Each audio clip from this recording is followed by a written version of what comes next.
बिस्मिल्लाहिर्रहमानिर्रहीम। अस्सलाम वालेकुम डियर स्टूडेंट्स। मॉडर्न फ़िज़िक्स बल्कि न्यूक्लियर फ़िज़िक्स के लेक्चर नंबर 3 में आज मैं आपकी खिदमत में हाज़िर हूँ। पिछले लेक्चर्स में हमने जो है एटॉमिक स्ट्रक्चर डिस्कस किया था। एटॉमिक स्ट्रक्चर के साथ हमने जो है वो न्यूक्लियर मासेस डिस्कस किए थे। वो हमने केजी के यूनिट में भी डिस्कस किए थे, यू के यूनिट में भी डिस्कस किए थे और मेगा इलेक्ट्रॉन वोल्ट के यूनिट में भी हमने एटॉमिक मासेस जो हैं वो डिस्कस किए थे। आज के फिर उसके बाद जो है सेकंड लेक्चर में हमने मास डिफेक्ट पे बात की थी और बाइंडिंग एनर्जी पे बात की थी। उसमें हमने कहा था कि जब न्यूक्लियॉन्स जो हैं वो ये डिसाइड कर लेते हैं कि हमने एक न्यूक्लियस में रहना है, तो वो सारे न्यूक्लियॉन्स जो हैं अपने मास का कुछ कुछ हिस्सा एनर्जी को डोनेट कर देते हैं और उस एनर्जी का काम होता है उन न्यूक्लियॉन्स को आपस में इकट्ठे रखना और उस एनर्जी को हम बाइंडिंग एनर्जी कहते हैं। इसी एनर्जी की वजह से जो है न्यूक्लियस के अंदर एक स्ट्रांग न्यूक्लियर फोर्स बनता है और वो स्ट्रांग न्यूक्लियर फोर्स जो है इन न्यूक्लियॉन्स को आपस में इकट्ठे रखता है और जो इलेक्ट्रोमैग्नेटिक फोर्स के अगेंस्ट काम करता है और न्यूक्लियॉन्स को आपस में जो है वो जकड़े हुए रखता है। ठीक है, तो फिर हमने जो है बाइंडिंग एनर्जी पर न्यूक्लियॉन की बात की थी और बाइंडिंग एनर्जी पर न्यूक्लियॉन को डिस्कस करने के बाद हमने उसका ग्राफ बनाया था एटॉमिक नंबर के साथ और वहाँ हमने डिस्कस किया था कि जो सबसे स्टेबल एलिमेंट है वो आयरन है और आयरन से लेफ़्ट हैंड साइड पे जो एलिमेंट्स हैं वो भी अनस्टेबल है और ख़ास तौर पे जो आयरन के राइट हैंड साइड पे एलिमेंट्स हैं वो बहुत ज़्यादा अनस्टेबल है और वो अपने आप को स्टेबल करने के लिए एक प्रोसेस करेंगे जिस प्रोसेस को हम रेडियो एक्टिविटी कहते हैं। तो आज का जो लेक्चर है वो हमारा रेडियो एक्टिविटी पे है और रेडियो एक्टिविटी को हम एज अ लॉन्ग क्वेश्चन जो है वो सॉल्व करने की कोशिश करेंगे और जितने हेडिंग्स इसमें बन सकते हैं उन सब पे हम जो है वो बात करेंगे। तो सबसे पहले तो रेडियो एक्टिविटी की डिफिनीशन जो है वो इम्पॉर्टेंट है कि हम रेडियो एक्टिविटी को डिफ़ाइन करें। तो रेडियो एक्टिविटी की डिफिनीशन आपके साथ है कि द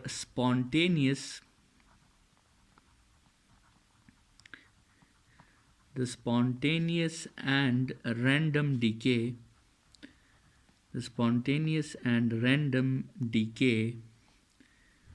of elements या of atoms, ठीक है, atoms generally whose atomic number is greater than or equal to 82। ठीक है, 82 से ग्रेटर या इक्वल वाले एलिमेंट्स, मतलब उस राइट हैंड साइड वाले एलिमेंट्स की हम बात कर रहे हैं। ठीक है, the spontaneous and random DK of elements along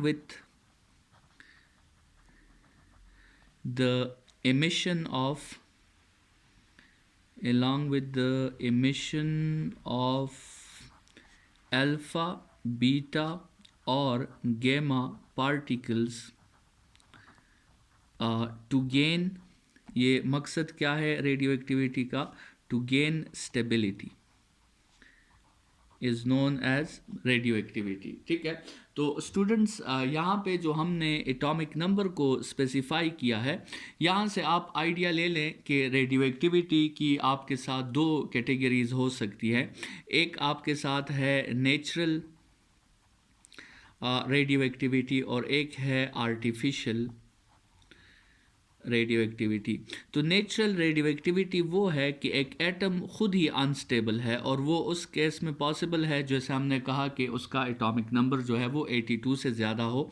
लेकिन अगर एक एटम उसका एटॉमिक नंबर 82 से कम है और नॉर्मली वो अनस्टेबल नहीं है, लेकिन उसके न्यूक्लियस को हम डिस्टर्ब करके उसे अनस्टेबल कर सकते हैं और फिर उस रेडियो एक्टिविटी को हम आर्टिफिशियल रेडियो एक्टिविटी जो है वो कंसिडर करेंगे या उसे आर्टिफिशियल रेडियो एक्टिविटी कहेंगे। ठीक है, ये जो रेडियो एक्टिविटी की डिफिनीशन है, इस डिफिनीशन में रेडियो एक्टिविटी की दो बहुत इम्पॉर्टेंट प्रॉपर्टीज़ का जिक्र है। ठीक है। और वो इम्पॉर्टेंट प्रॉपर्टीज़ जो हैं आपके साथ डिफिनीशन में आपको अंदाज़ा हो गया होगा, स्पॉन्टेनियस और रैंडमनेस। ठीक है, रेडियो एक्टिविटी का जो प्रोसेस है वो रैंडम है और वो स्पॉन्टेनियस है। तो इन दो वर्ड्स का आपके साथ क्या मतलब है? सबसे पहले जो है हम बात कर लेते हैं कि रेडियो एक्टिविटी एक रैंडम प्रोसेस है, इसका क्या मतलब होगा। तो स्टूडेंट्स, रैंडम प्रोसेस एक ऐसा प्रोसेस होता है जो अनप्रिडिक्टेबल होता है। ठीक है, रैंडम प्रोसेस एक ऐसा प्रोसेस होता है जिसको मैथमेटिकल फॉर्म में डिस्कस करना या जिसको फॉर्मुलेट करना या जिसके बारे में एक मॉडल बनाना हमारे लिए जो है बहुत मुश्किल काम होता है। तो उस प्रोसेस को हम रैंडम प्रोसेस कहते हैं। सो रेडियो एक्टिविटी एक ऐसा प्रोसेस है जिसे हम कह सकते हैं कि it is completely unpredictable, completely unpredictable. ठीक है, मतलब हमने कोशिश की है कि हम इस प्रोसेस को फॉर्मुलाइज कर सके, ठीक है, या इस प्रोसेस का हम एक मॉडल बना सके, या इस प्रोसेस को हम प्रिडिक्ट कर सके। हमने अपनी कोशिश की है, लेकिन फिर भी जो है इसके एक्सपेरिमेंटल रिजल्ट्स जो हैं वो हमेशा हमने ऑब्ज़र्व किया है कि वो हमारे कैलकुलेटेड रिज़ल्ट से डिफरेंट होते हैं, कैलकुलेटेड रिजल्ट से वो हमेशा डिफरेंट होते हैं। तो इसका मतलब ये है कि ये प्रोसेस जो है इसको फॉर्मुलाइज करना और इसको प्रिडिक्ट करना, ये हमारे लिए तकरीबन आप कंसिडर करें कि ये इम्पॉसिबल है। ठीक है, जैसे आपके साथ रेडियो एक्टिविटी में एक चीज़ फाइंड की जाती है जिसे काउंट रेट कहते हैं, काउंट रेट। ठीक है, और इसको आप सिंपली डिफाइन कर सकते हैं द नंबर ऑफ डिकेज पर second, the number of decays पर सेकेंड, मतलब एक सेकेंड में कितने डिकेज हो रहे हैं। तो जब आप इस काउंट रेट को फार्मूला से फाइंड करते हैं और फिर एक्सपेरिमेंटल काउंट रेट देखते हैं तो कभी कभार उसमें फ़र्क कम होता है, कभी कभार फ़र्क ज़्यादा होता है, और हमें उसकी रीज़न्स का पता नहीं चलता कि ये फ़र्क कम क्यों है या ज़्यादा क्यों है, या ये दोनों आंसर्स इक्वल क्यों आए या डिफरेंट क्यों आए। और वो इसी वजह से कि ये प्रोसेस जो है मुकम्मल तौर पे एक रैंडम प्रोसेस है। ठीक है, सो ये तो इसकी प्रॉपर्टी नंबर 1 हो गई। प्रॉपर्टी नंबर 2 जो है उसको हम कहते हैं स्पॉन्टेनियसनेस। तो ये प्रोसेस जो है ये स्पॉन्टेनियस भी है। ठीक है, ये प्रॉपर्टी नंबर 1 थी, और प्रॉपर्टी नंबर 2 जो है इसकी स्पॉन्टेनियसनेस है। स्पॉन्टेनियस का यहाँ पे मतलब ये है कि अगर एक आपके साथ मटेरियल है जिसमें बहुत एटम्स एटम्स हैं, और वो मटेरियल जो है रेडियो एक्टिव मटेरियल है, ठीक है, मतलब उसके एलिमेंट्स जो है उसके एटम्स डीके करना चाहते हैं, तो स्पॉन्टेनियस का मतलब होता है कि इसमें जितने भी एटम्स हैं, एवरी एटम जो है वो इक्वली लाइकली टू डीके है, इक्वली लाइकली टू डीके, मतलब हर एलिमेंट के डीके होने की प्रोबेबिलिटी जो है वो आपके साथ, हर एलिमेंट के डीके होने की प्रोबेबिलिटी आपके साथ बिल्कुल सेम है। ठीक है, और मतलब ज़रूरी नहीं कि ये फ्रंट से ये एटम्स डीके होंगे तो उसके बाद ये पीछे वाले एटम्स डीके होंगे। वो फ्रंट से भी डीके हो सकते हैं, मिड से भी डीके हो सकते हैं, एंड से भी डीके हो सकते हैं। और दूसरा स्पॉन्टेनियसनेस का मतलब ये है कि ये जो डीके का प्रोसेस है, ये डीके का प्रोसेस ना तो टेम्परेचर पर डिपेंड करता है, ठीक है, इंडिपेंडेंट ऑफ टेम्परेचर, ना ही ये प्रेशर पर डिपेंड करता है, ना ही ये वॉल्यूम पर डिपेंड करता है, मतलब ये किसी भी फिज़िकल फैक्टर पर डिपेंड नहीं करता। ठीक है, और इसीलिए हम कह सकते हैं कि ये मुकम्मल तौर पे रैंडम है। आप किसी क्वांटिटीज़ के साथ इसे रिलेट नहीं कर सकते किसी फिज़िकल क्वांटिटीज़ के साथ। ठीक है, तो ये तो इन प्रॉपर्टीज़ का मतलब हो गया कि रैंडम का क्या मतलब है और स्पॉन्टेनियस का आपके साथ क्या मतलब है। स्टूडेंट्स, जैसे हमने डिफिनीशन में कहा कि जब एक न्यूक्लियस रेडियो एक्टिविटी करता है तो वो कुछ पार्टिकल्स को एमिट करता है। तो आपके साथ जो पार्टिकल्स एमिट होती हैं, टाइप्स ऑफ पार्टिकल्स, अगर हम उन पे बात करें तो टाइप्स ऑफ पार्टिकल्स में आपके साथ जो है 3 पार्टिकल्स हैं जो एमिट होते हैं, और उसमें आपके साथ अल्फ़ा पार्टिकल्स हैं और बीटा पार्टिकल्स हैं और गैमा पार्टिकल्स हैं। ठीक है, तो ये वो पार्टिकल्स हैं जो आपके साथ रेडियो एक्टिविटी में एमिट हो सकते हैं, किसी न्यूक्लियस से निकल सकते हैं। तो सबसे पहले ज़रूरी बात तो ये है कि हम इस अल्फ़ा बीटा और गैमा पार्टिकल्स को समझ सकें कि अल्फ़ा बीटा और गैमा पार्टिकल्स ये क्या चीज़ें हैं। तो सबसे पहले बात करते हैं हम अल्फ़ा पार्टिकल पे। अल्फ़ा पार्टिकल स्टूडेंट्स याद रखें कि अल्फ़ा पार्टिकल आपके साथ असल में क्या है, एक हीलियम न्यूक्लियस है। हीलियम न्यूक्लियस है। हीलियम न्यूक्लियस में आपको पता है कि हीलियम न्यूक्लियस में 2 प्रोटॉन्स होते हैं और 2 न्यूट्रॉन्स होते हैं। तो हीलियम न्यूक्लियस है तो इसमें ए की वैल्यू एटॉमिक मास जो है उसकी वैल्यू 4 है, और Z की वैल्यू एटॉमिक नंबर उसकी वैल्यू 2 है, और इसको हम लिख सकते हैं अल्फ़ा 4,2, या हम लिख सकते हैं हीलियम 4,2। ठीक है, 4 इसका न्यूक्लियॉन नंबर है और 2 इसका प्रोटॉन नंबर है। तो न्यूक्लियॉन्स की तादाद इसमें 4 है, 1 2 3 4, लेकिन उन न्यूक्लियॉन्स में से 2 प्रोटॉन्स हैं और 2 आपके साथ न्यूट्रॉन्स हैं। ठीक है, तो प्रोटॉन्स की तादाद उसमें 2 है। ठीक है, अच्छा अब बात करते हैं बीटा पार्टिकल्स की। बीटा पार्टिकल्स स्टूडेंट्स हमारे साथ जो है वो 2 टाइप्स ऑफ बीटा पार्टिकल्स हैं, 2 टाइप्स ऑफ बीटा। ठीक है, और इसको डिस्कस करने के लिए मैं ऐसा करता हूँ कि एक टेबल के फॉर्म में हम इसे डिस्कस कर लेते हैं बीटा पार्टिकल्स को।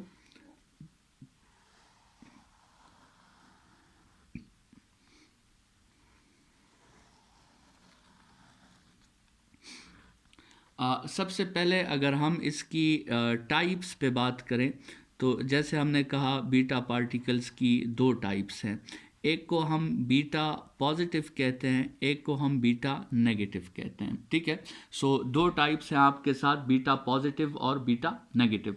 ये बीटा पॉजिटिव असल में इसको कहा जाता है पॉजिट्रॉन। ठीक है, बीटा पॉजिटिव क्या है, ये पॉजिट्रॉन है, और बीटा नेगेटिव को कहा जाता है इलेक्ट्रॉन। ठीक है, बीटा नेगेटिव वो इलेक्ट्रॉन है। तो ये इसके दूसरे नाम हो गए, आप इसे नेम्स कह सकते हैं। ठीक है, हेडिंग में आप इसे नेम्स जो है वो हेडिंग दे सकते हैं। तो बीटा पॉजिटिव पॉजिट्रॉन है, बीटा नेगेटिव जो है वो इलेक्ट्रॉन है। अगर आप इसके सिंबल पे बात करें, जिस तरह हमने वो एलिमेंट्स के सिंबल्स बनाए थे, तो बीटा पॉजिटिव का सिंबल होता है 0 1। ठीक है, B01, और बीटा नेगेटिव का सिंबल होता है B0-1। ठीक है, तो ये इसके सिंबल्स हो गए। अगर हम इनमें इस सिंबल्स में हमने कहा था कि उस ऊपर वाली वैल्यू को हम जो है वो A कहते हैं और नीचे वाली वैल्यू को हम Z कहते हैं। तो बीटा पॉजिटिव में जो A की वैल्यू है वो 0 है। ठीक है, ये ऊपर वाली वैल्यू 0 है, और बीटा नेगेटिव में भी A की वैल्यू 0 है। ठीक है, और बीटा पॉजिटिव में Z की वैल्यू 1 है, ये नीचे वाली, और बीटा नेगेटिव में Z की वैल्यू -1 है। ठीक है, अच्छा ये तो आपके साथ ये बातें हो गई। अच्छा, साथ में इस पे भी बात कर लेते हैं कि how they are created, how they are created. ये भी बहुत इंपॉर्टेंट है कि आपको पता होना चाहिए कि बीटा पॉजिटिव कब क्रिएट होगा और बीटा नेगेटिव जो है वो कब क्रिएट होगा। तो बीटा पॉजिटिव स्टूडेंट्स याद रखें ये तब क्रिएट होता है, कुछ न्यूक्लियसेस में कभी कभार ऐसा होता है, कुछ न्यूक्लियसेस में कि प्रोटॉन्स की तादाद जो होती है वो न्यूट्रॉन्स से बहुत ज़्यादा होती है। प्रोटॉन्स की, अब ये जुमले पे गौर करें, प्रोटॉन्स की तादाद न्यूट्रॉन्स से बहुत ज़्यादा होती है, और यही वजह होती है उस न्यूक्लियस की अनस्टेबिलिटी की। तो वो न्यूक्लियस क्या करता है, वो प्रोटॉन्स को न्यूट्रॉन्स में कन्वर्ट कर देता है। ठीक है, ताकि प्रोटॉन्स की तादाद कम हो जाए और न्यूट्रॉन्स की तादाद बढ़ जाए। तो स्टूडेंट्स हमेशा याद रखें, इसको हम फिर आगे एक्सप्लेन करेंगे, कि जब एक प्रोटॉन जो है वो न्यूट्रॉन में कन्वर्ट हो जाता है, न्यूक्लियस के अंदर ही एक प्रोटॉन न्यूट्रॉन में कन्वर्ट हो जाता है, तो साथ में बीटा पॉजिटिव बनता है और साथ में न्यूट्रिनो बनता है।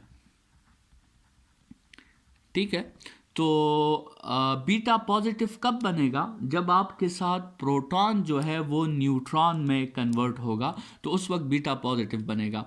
लेकिन स्टूडेंट्स कभी कभार क्या होता है कि एक न्यूक्लियस में जो है वो न्यूट्रॉन्स की तादाद प्रोटॉन से बहुत ज़्यादा होती है, और यही वजह होती है उसकी अनस्टेबिलिटी की।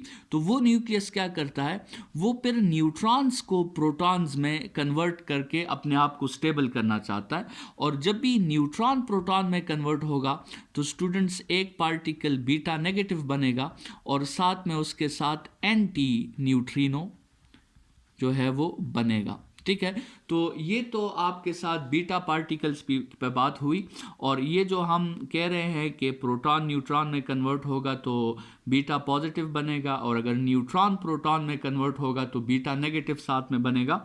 इसको हम आगे जाके जो है फिर प्रूफ करेंगे, लेकिन फ़िलहाल यहाँ पर हमने सिर्फ बात कर ली कि how the beta particles can be created, how beta positive can be created and how beta negative can be created. ठीक है, अच्छा, इस पे बात करने के बाद जो है हम डिस्कस करना चाहेंगे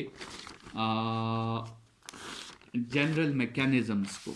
ठीक है, जनरल मैकेनिज़्म से मेरा मतलब ये है कि अगर किसी मटेरियल से अल्फ़ा पार्टिकल निकलेगा तो उस पर क्या इफ़ेक्ट पड़ेगा, अगर किसी मटेरियल से बीटा पार्टिकल निकलेगा तो उस पर क्या इफ़ेक्ट पड़ेगा, और अगर किसी मटेरियल से गैमा पार्टिकल निकलेगा तो उस पर क्या इफ़ेक्ट पड़ेगा। तो हमारी हेडिंग है जनरल मैकेनिज़्म। ये जिस तरह आप ऑर्गेनिक केमिस्ट्री में रिएक्शंस के जनरल मैकेनिज़म्स पढ़ते हैं, तो ये उसी तरह हम एक जनरल मैकेनिज़्म जो है पढ़ रहे हैं। अल्फ़ा पार्टिकल का भी हम जनरल मैकेनिज़्म पढ़ रहे हैं, और बीटा के भी फिर पढ़ेंगे, और फिर गैमा के भी पढ़ेंगे। ठीक है, तो सबसे पहले जनरल मैकेनिज़्म पढ़ते हैं अल्फ़ा पार्टिकल का।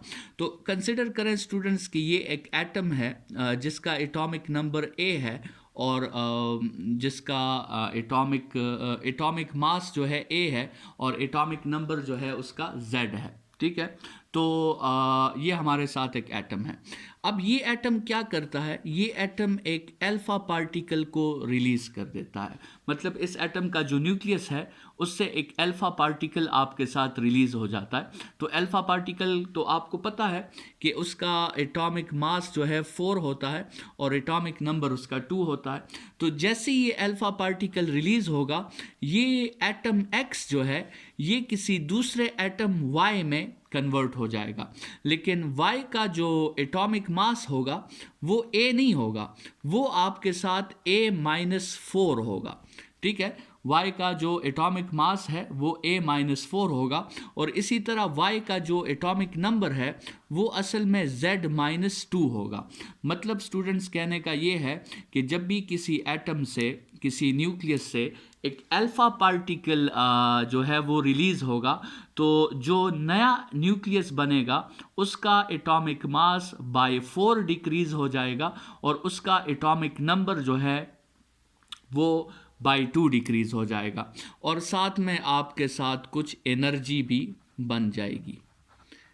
ठीक है, तो ये जो एक्सपेरिमेंट है ये अल्फ़ा पार्टिकल्स के निकलने का जनरल मैकेनिज़्म है। ठीक है, स्टूडेंट्स ये हमेशा याद रखिए कि ये ऊपर वाली वैल्यू जो होती है लेफ़्ट हैंड साइड में और राइट हैंड साइड में, ये हमेशा सेम होनी चाहिए। मतलब राइट हैंड साइड से भी आप देखें A-4 + 4, तो उससे भी A आता है, और इस साइड पे भी A है। अच्छा, यहाँ पे देखें Z-2 + 2, तो उससे भी Z आता है, और यहाँ पे भी Z ही है। ठीक है, अच्छा, तो ये तो बात हो गई अल्फ़ा पार्टिकल की। अब जनरल मैकेनिज़्म पढ़ते हैं बीटा पार्टिकल का, और बीटा में 2 पार्टिकल्स हैं। एक जो है वो आपके साथ बीटा पॉजिटिव है और दूसरा आपके साथ बीटा नेगेटिव है। तो सबसे पहले बात करते हैं स्टूडेंट्स बीटा पॉजिटिव की, ठीक है। अच्छा, बीटा पॉजिटिव हमने अभी थोड़ी देर पहले कहा कि बीटा पॉजिटिव कब क्रिएट होता है। बीटा पॉजिटिव तब क्रिएट होता है जब एक प्रोटॉन जो है वो कन्वर्ट हो जाता है किस में, न्यूट्रॉन में। जब एक प्रोटॉन न्यूट्रॉन में कन्वर्ट होगा, तो अब ज़रा देखने की कोशिश करें स्टूडेंट्स, प्रोटॉन का जो सिंबल है वो है आपके साथ 1 1। प्रोटॉन का सिंबल है 1 1, ठीक है। और न्यूट्रॉन जो है वो 1 0 है, ठीक है। न्यूट्रॉन क्या है, 1 0 है। अब ज़रा जैसे हमने कहा ना कि ऊपर और नीचे ये एडिशन सेम होनी चाहिए, तो इसके साथ जो एलिमेंट बनेगा ठीक है, चूंकि यहाँ पे 1 है तो उसका एटॉमिक मास जो है वो 0 होगा, और यहाँ पे 0 है तो उसका एटॉमिक मास जो है स्टूडेंट्स वो 1 होगा। अब एटॉमिक नंबर जो है वो 1 होगा।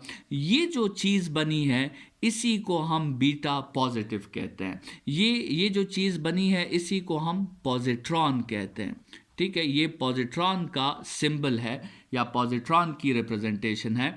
और साथ में फिर जैसे हमने कहा एक पार्टिकल भी बनता है जिसको हम न्यूट्रिनो कहते हैं, ठीक है।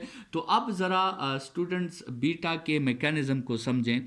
लेट्स सपोज ये एक एटम है एक्स, जो जिसका एटॉमिक मास जो है वो ए है और एटॉमिक नंबर उसका जेड है। अगर इस एटम से एक बीटा पार्टिकल निकल जाएगा, B01 इससे निकल जाएगा, तो ये एटम X से कन्वर्ट हो जाएगा Y में। और स्टूडेंट्स देखें, इसके एटॉमिक मास पे कोई फ़र्क नहीं पड़ेगा, एटॉमिक मास वही A होगा क्योंकि A + 0 से वापस A आता है। लेकिन एटॉमिक नंबर जो इसका होगा स्टूडेंट्स वो Z-1 हो जाएगा, क्योंकि Z-1 + 1 से वापस क्या आता है, Z आता है। और साथ में न्यूट्रिनो बनेगा और साथ में एनर्जी बनेगी, ठीक है। आप ज़रा स्टूडेंट्स इस क्वेश्चन को थोड़ा सा इस बीटा नेगेटिव को विजुअलाइज करने की कोशिश करें।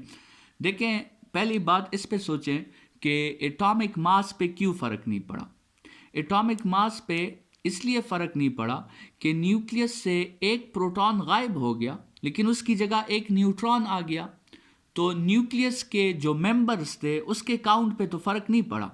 मतलब एक प्रोटॉन गायब हो गया और एक न्यूट्रॉन आ गया, तो इसका मतलब न्यूक्लियस के जो न्यूक्लियॉन्स हैं, जो न्यूक्लियस के मेंबर्स हैं, उसके काउंट पे तो कोई फ़र्क नहीं पड़ा, तो वो वही है। लेकिन स्टूडेंट्स प्रोटॉन तो एक गायब हो गया, प्रोटॉन एक गायब हो गया तो उसका एटॉमिक नंबर जो है वो तो बाय 1 डिक्रीज होना चाहिए, ठीक है। तो इस तरह आप इसे विजुअलाइज करने की कोशिश कर सकते हैं। स्टूडेंट्स अब बात करते हैं बीटा नेगेटिव की। बीटा नेगेटिव हमने कहा था अभी जो है प्रीवियस ये 5-6 मिनट पहले हमने ये डिस्कशन की थी कि बीटा नेगेटिव तब क्रिएट होता है जब एक न्यूट्रॉन कन्वर्ट हो प्रोटॉन में। तो न्यूट्रॉन का जो सिंबल है वो 1 0 है और प्रोटॉन का सिंबल 1 1 है। तो इस 1 1 के साथ जो दूसरा एलिमेंट बनेगा, चूंकि ये 1 है तो उसकी ये वैल्यू 0 होगी क्योंकि 1 + 0 से 1 आता है। लेकिन ये 1 है तो उसकी ये वैल्यू -1 होगी क्योंकि 1 - 1 से क्या आना चाहिए, 0 आना चाहिए। तो स्टूडेंट्स ये जो पार्टिकल बना है आपके साथ इसे हम बीटा नेगेटिव कहते हैं। ये वो पार्टिकल है जिसे हम कहते हैं इलेक्ट्रॉन। और इसके साथ क्या बनेगा, इसके साथ एंटी न्यूट्रिनो जो है वो बनेगा, ठीक है। तो अब ज़रा बीटा नेगेटिव के मैकेनिज़्म को समझें। बीटा नेगेटिव में जब आपके साथ एक एटम जिसका एटॉमिक मास ए है और एटॉमिक नंबर z है, अगर उससे क्या निकला, अगर उससे बीटा नेगेटिव निकला, तो बीटा नेगेटिव जैसे ही निकलेगा वो एटम जो है x से कन्वर्ट हो जाएगा y में, लेकिन उसके एटॉमिक मास पे कोई फ़र्क नहीं पड़ेगा, 0 + a = a, लेकिन उसका एटॉमिक नंबर बाय 1 इंक्रीज़ हो जाएगा और साथ में एंटी न्यूट्रिनो बनेगा और साथ में एनर्जी बनेगी। ठीक है। अब इसको भी ज़रा आप विजुअलाइज करने की कोशिश करें और ज़रा देखें कि एटॉमिक मास पे तो इसलिए फ़र्क नहीं पड़ा क्योंकि एक न्यूट्रॉन गायब हो गया लेकिन उसकी जगह एक प्रोटॉन बन गया। अब एक प्रोटॉन जो बना तो न्यूक्लियॉन्स की तादाद पे तो कोई फ़र्क नहीं पड़ा, लेकिन स्टूडेंट्स इजाफी एक प्रोटॉन तो बन गया। जब इजाफी एक प्रोटॉन बन गया तो आपके साथ एटॉमिक नंबर क्या हो जाएगा, वो Z+1 हो जाएगा। तो ये जो आपके साथ ये जो मैकेनिज़्म है ये बीटा नेगेटिव बीटा पॉजिटिव का जनरल मैकेनिज़्म है, ये जो मैकेनिज़्म है ये बीटा नेगेटिव का जनरल मैकेनिज़्म है। अब आते हैं स्टूडेंट्स गैमा पार्टिकल के जनरल मैकेनिज़्म की तरफ। स्टूडेंट्स गैमा पार्टिकल है क्या? गैमा पार्टिकल आपके साथ एनर्जेटिक इलेक्ट्रोमैग्नेटिक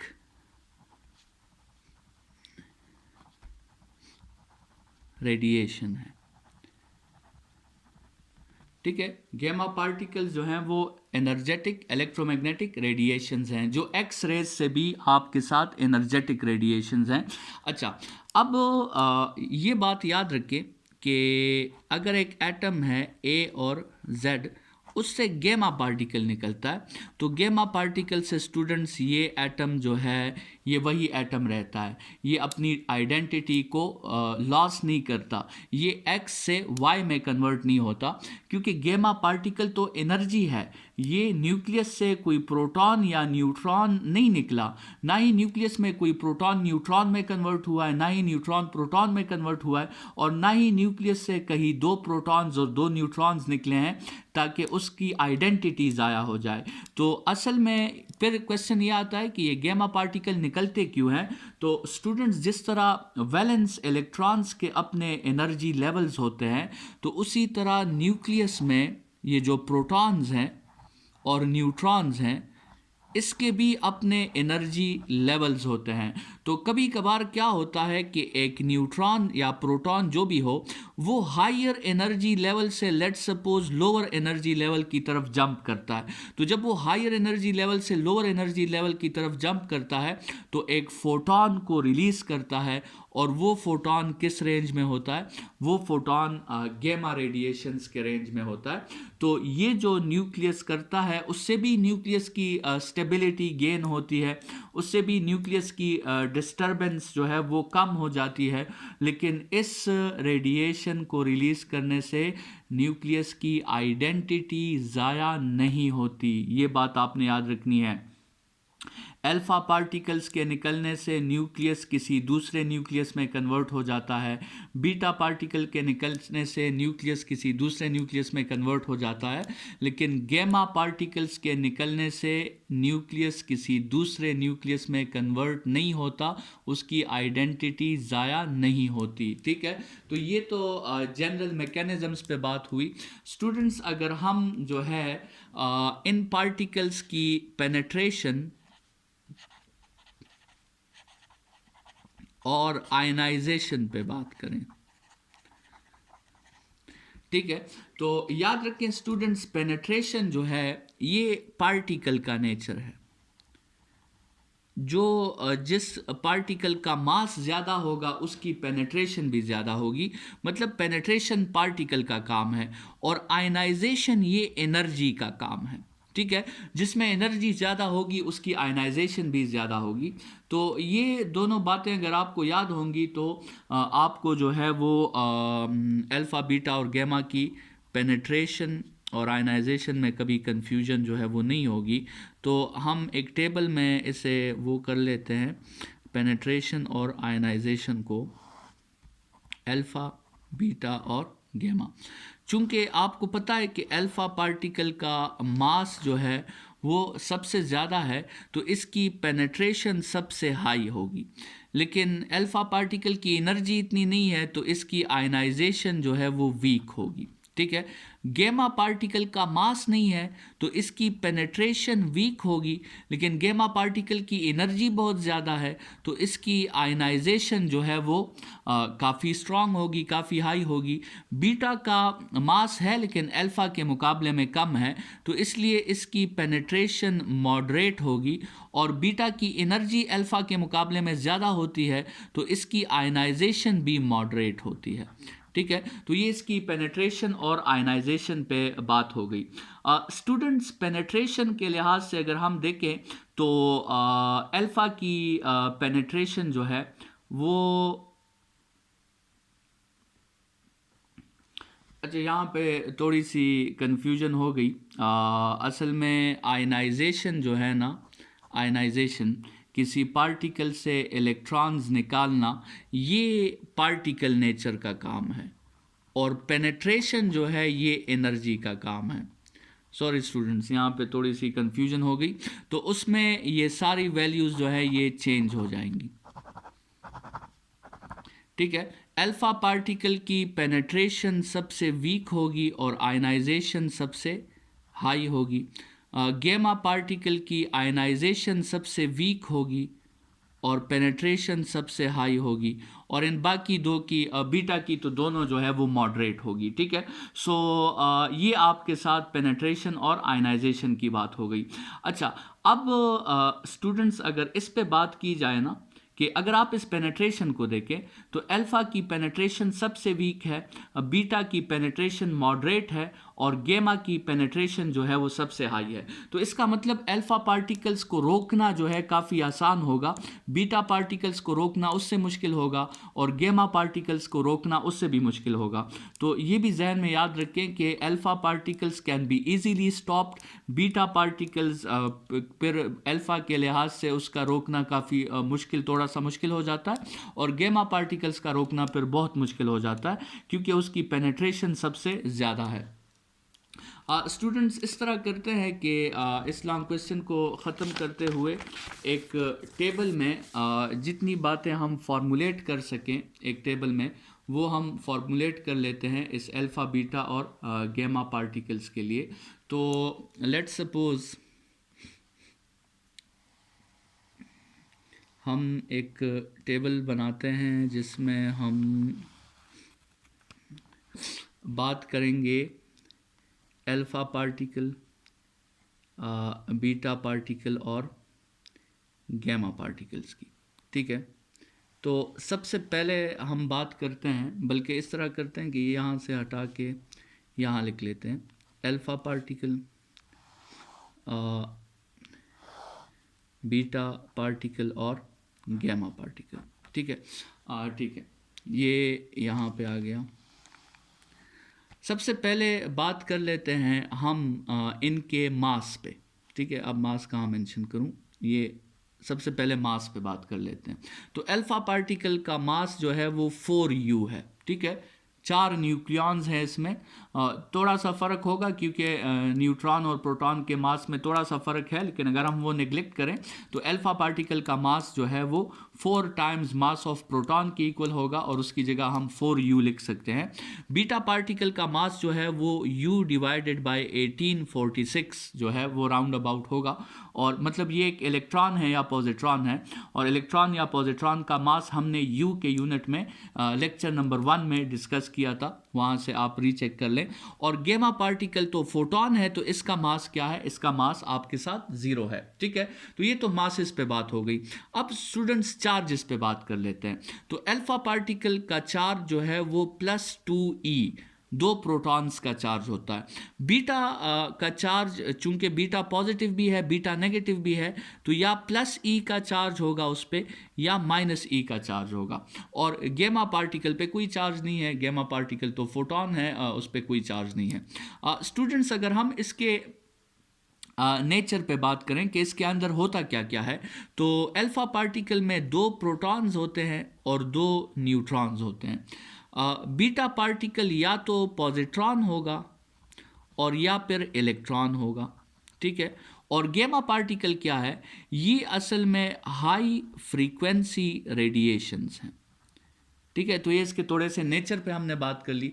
स्टूडेंट्स, अगर हम इसके पेनेट्रेशन पे बात करें तो अभी थोड़ी देर पहले जो हमने कहा कि अल्फा पार्टिकल्स को रोकना सबसे आसान है, बीटा पार्टिकल्स को रोकना उससे मुश्किल है, और गेमा पार्टिकल्स को रोकना उससे भी मुश्किल है। तो अल्फा पार्टिकल्स को फ्यू सेंटीमीटर ऑफ एयर या फिर फ्यू सेंटीमीटर ऑफ पेज या पेपर के हेल्प से उसे रोका जा सकता है।